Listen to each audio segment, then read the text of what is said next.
The applause was polite but thin, a watery trickle instead of a river. A dozen cameras droned overhead, marking the end of the speeches. Headmistress Dr. Fenwick's voice, soft but stern, echoed in the assembly hall. Now our final graduate wishes to say a few words. I steadied my feet, polished black shoes tight against the hardwood, clutching the folded speech in my clammy palm.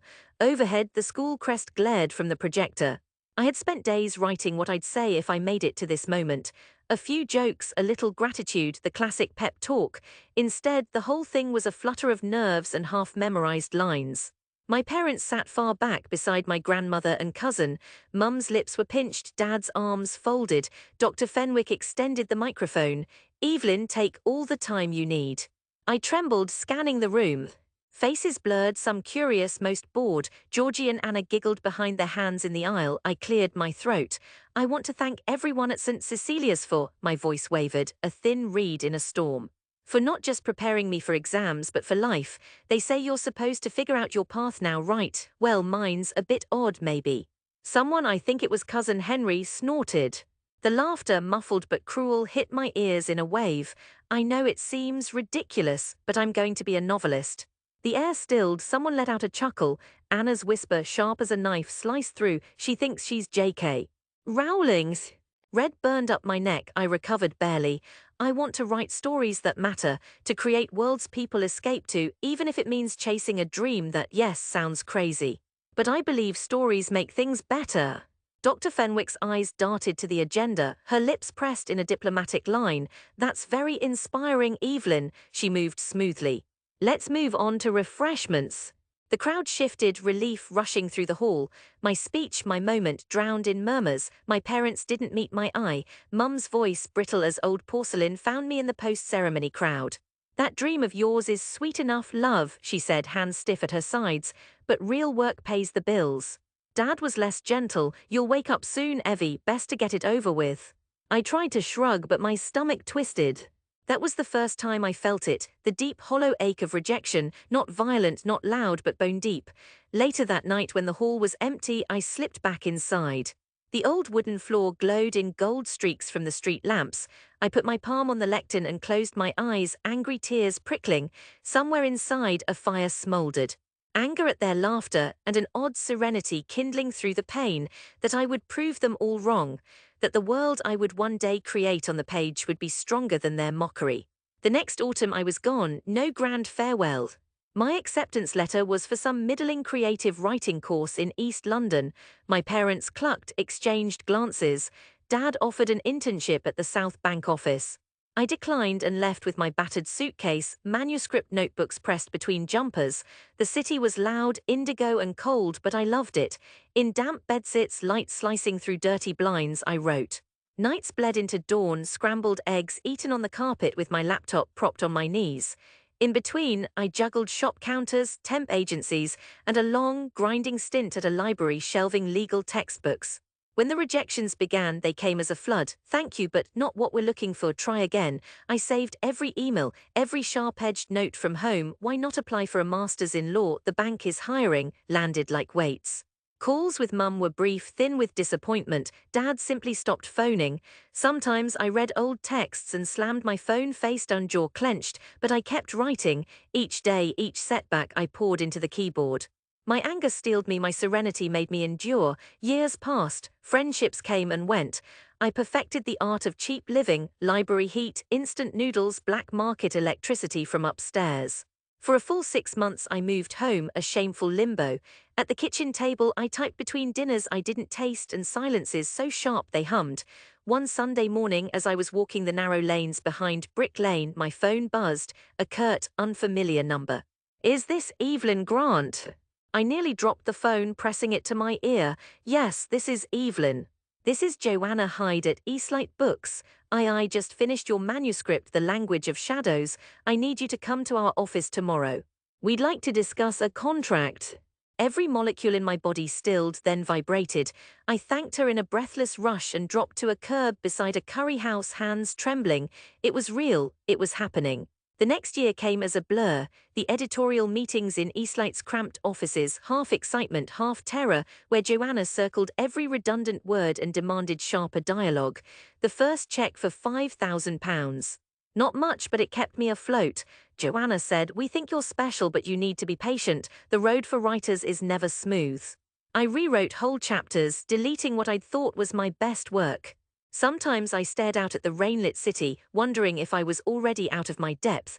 Each time I called home, Mum said, "And when will your big book actually come out?" There was a knife inside every syllable. I worked in a coffee shop near King's Cross reading proofs between lattes. Each day I fought the urge to spiral. The world didn't care and the city certainly didn't whether I succeeded or failed. Nobody called to check. I thought of that graduation day often, humiliation looping inside me whenever failure nipped my heels. But I also thought of that quiet, furious promise I would not give them the satisfaction. The Language of Shadows published in March. No parties, no velvet covers, just a paperback on the shelf shoved between flashier books. I walked past the display at Waterstones, heart rattling in my chest, waiting for something.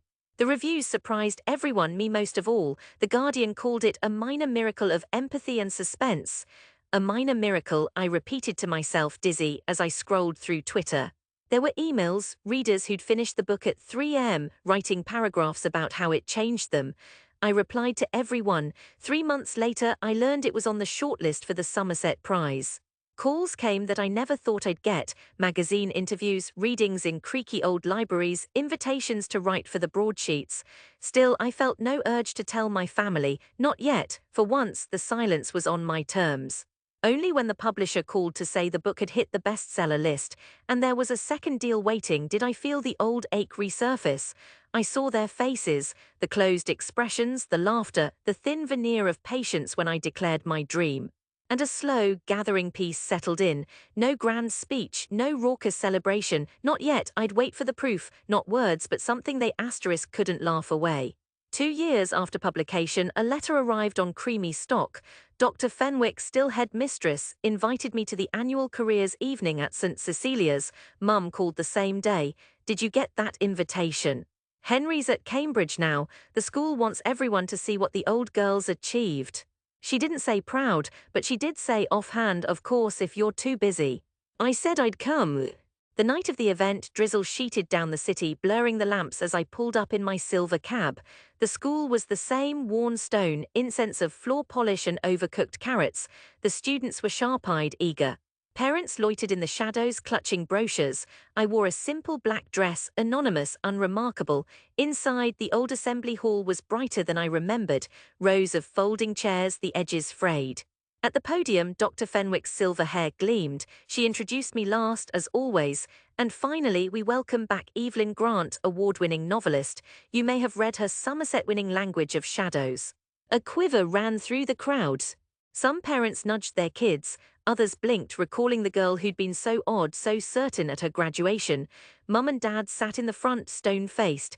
Anna, her own daughter at her side, gave a small, incredulous shake of her head. I stepped up to the microphone. This time my voice didn't shake. "Thank you, Dr. Fenwick, it's good to be home. I remember standing here years ago telling you all I wanted to write books. I remember some of you laughed. Maybe I sounded naive, maybe I was." A few soft titters. Dad shifted, lips thinning. "But the thing about stories is they don't start perfect. You've got to write a lot of bad pages before you ever find one worth reading. Most people quit, some don't. And if I'd listened to the laughter, the side comments, the advice to get a proper job, I wouldn't be here."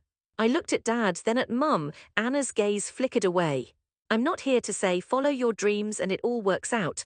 I'm here to say sometimes you follow your dreams and you fail, sometimes you get mocked, sometimes you want to give up and nobody cheers you on."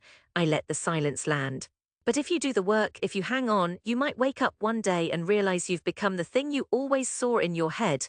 No applause, no guarantee, just grit." The room was quiet in a different way than at graduation, expectant, a kind of thick peace. Dr. Fenwick said, "Thank you, Evelyn, we're honored." After the speeches, the crowd surged around tables laid with pastries and teacups. Girls in blazers floated by, clutching signed copies of my book. Parents grilled me about creative writing degrees or how you make it. Some old teachers pressed my hand, smiling at my quiet answers. I felt myself split, anger draining away, replaced by a deep velvet calm. When the hall finally thinned, I found my family. Mum gripped her clutch too tightly. Dad met my eyes at last, pride and something wounded flickering there. He pulled me aside. I suppose I owe you, he stumbled, voice raw, an apology. I smiled, anger dissolving in the warm tide rising between us. You don't. But he shook his head, voice soft. You were right, Evie, we just wanted it to be easy for you. Didn't want to see you hurt.